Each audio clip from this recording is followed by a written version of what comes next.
what is Toyota thinking with the new Tundra Interior?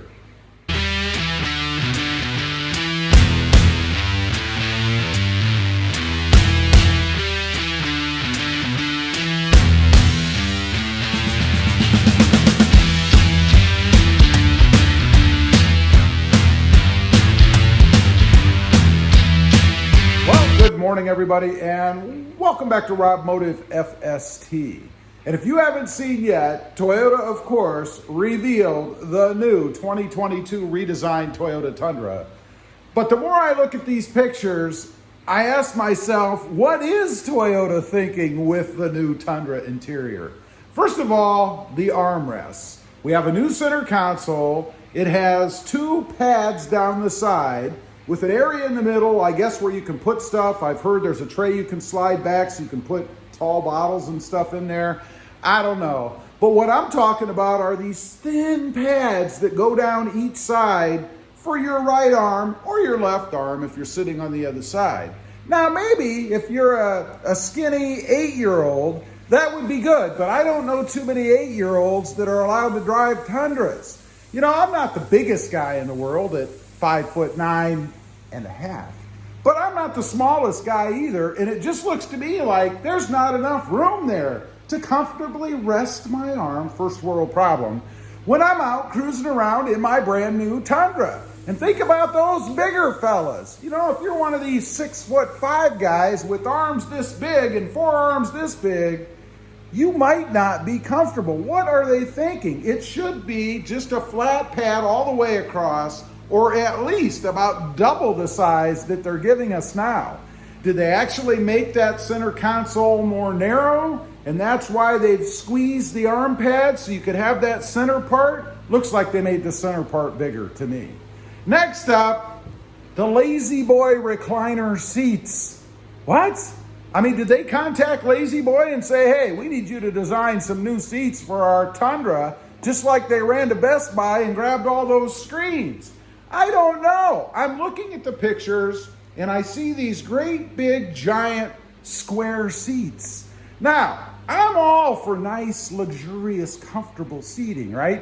Lots of padding, particularly if you're going to take the trip or take a trip in the Tundra, you want to be comfy, right? But these seats look like Lazy Boy recliners to me. They're out of place. They look dated and the truck hasn't even come out yet. What are they thinking? It doesn't make any sense to me. Would it have been so difficult to at least, at minimum, round the edges a little bit? Give it a little more sleek design? Give it a little bit of flair? Now that would have been good. I don't know what they're thinking. Number 3, and this one is very strange to me. You know, we have the big new infotainment screen, which is cool. I like the bigness of the screen. Not sure I really like how it protrudes above the dash, but I'm over that. It's okay. Give me that big screen. But below it, we have toggle switches. Are they toggle switches? I don't know. Maybe they're push buttons. Maybe they're just switches. Doesn't make a lot of sense to me. I had a comment on the channel recently. Somebody mentioned that, you know, if you're a big guy or you're wearing gloves, trying to hit those switches could be a little dangerous because you see, you have to take your eyes off the road because now you have to pay more attention. It's not like reaching down before and grabbing a big old knob and just twisting that sucker around. No, you have to look, figure out where that switch is because it looks like there's about 300 of them across there and down below as well. But you have to take your eyes off the road and pay more attention to what you're doing.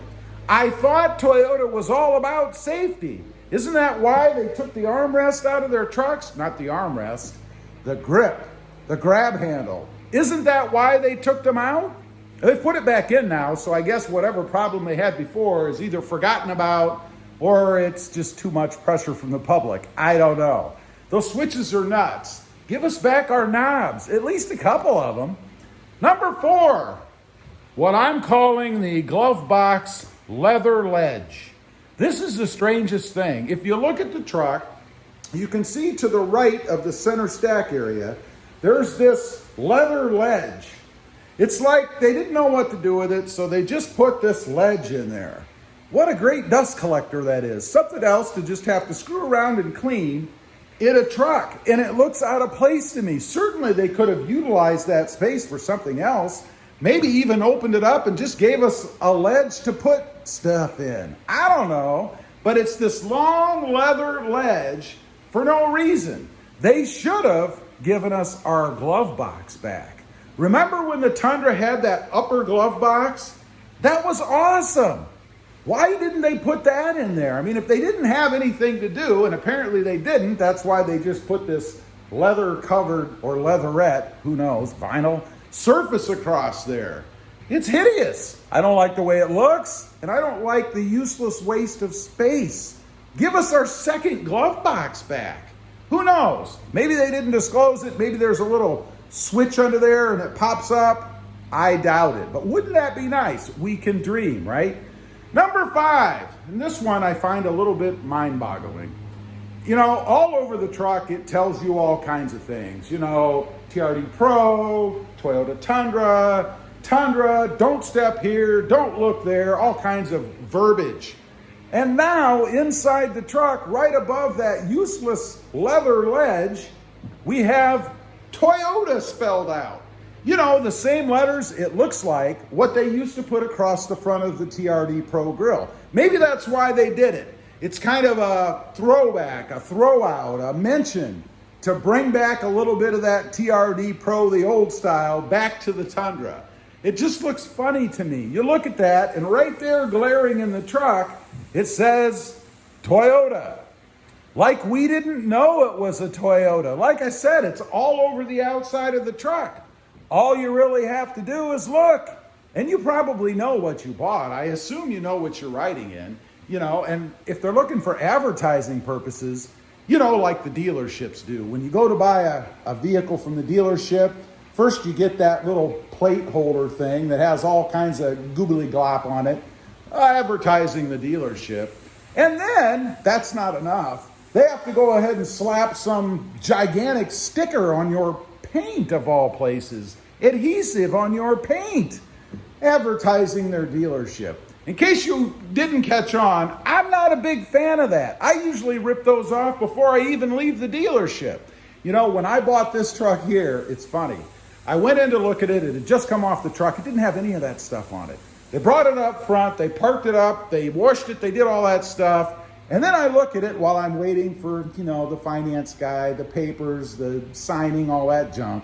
And I look at the back of the truck, and there it is. This great big sign advertising the dealership. I went over. I hadn't bought it yet. It wasn't my truck, technically. But I figured, hey, they just put it on. It ought to come off pretty easy. So I went up. I ripped that off, and I actually stuck it to my chest under my coat. It was cold out at that time. When I went back in, I gave it to the sales guy because I didn't want that. I don't know why they did it. So anyway, these are just a few things I had to ask myself on. What is Toyota thinking with the Tundra Interior? Certainly there were other things they could have done just to smoosh it up a little bit, make it a little better. I don't know. Leave a comment. Let me know. Do you like all that stuff? And don't get me wrong. I'm not saying the whole thing is horrible. It's not. It looks much better than those leaked pictures that we saw initially. But just these 5 things, they don't make sense to me. What was Toyota thinking? Anyway, leave a comment. Let me know. Also, real quick, I do have 2 additional channels. Rob Motive, all about my 2020 Toyota Tacoma. And Rob Motive JT, all about my 2020 Jeep Gladiator. Check them out, and if you're interested, why not subscribe? Don't forget to click that notification bell so that you don't miss out on any upcoming videos. And do me a favor, smash that subscribe button on the way out. Thanks for watching. Stay curious out there. Bye.